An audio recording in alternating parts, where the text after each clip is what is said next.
Toddler community না খুব অদ্ভুত ধরনের হয়। আমার ছেলে 10 মাস বয়স, তো আমি ভেবেছিলাম স্যালারি পাওয়ার পরে let's gift him something as a mother emotion. I thought to gift him something.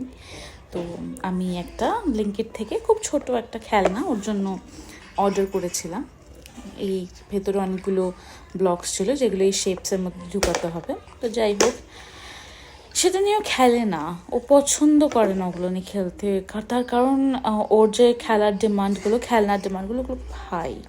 আমি আপনাদেরকে দেখাচ্ছি ওর যে ডিমান্ডগুলো যেগুলো ওর আছে সেগুলো দেখাচ্ছি। সেটা হচ্ছে মানে আপনি ফুলফিল করতেই পারবেন ওই ডিমান্ড। তো এরকম জিনিস, সেটা হচ্ছে এমটি কোকোকোলার খালি বোতল,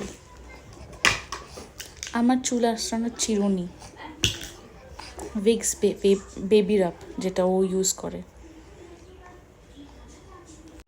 তারপরে ফাইনালি আমি আমার হাজব্যান্ড রিয়েলাইজ করলাম যে আপাতত যতদিন ও বুঝতে না শিখছে, যতদিন ওর বোধ না হচ্ছে, বাইরে থেকে যা খেলনা গিফটে পাবে সেগুলো ঠিক আছে, আমরা পয়সা নষ্ট করে ওর জন্য কিছু কিনবো না।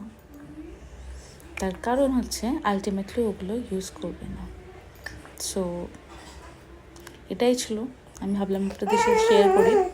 যারা টডলার পেরেন্ট, যারা ভাবছেন নতুন নতুন মা বাবা হয়েছেন, ভাবছেন গিফটে ভরিয়ে দেবো বাচ্চাদেরকে, অনেক গিফট থাকবে, অনেক কিছু নিয়ে খেলবে, ওরা বেশ এনজয় করবে,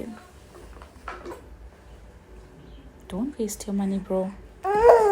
ও খেলবে না, ও বাড়ির বাটি ঘটি থালা বাসন চামচ, তারপরে ওদের স্ট্রলারের চাকা, এসব নিয়ে ওরা খেলতে পছন্দ করে।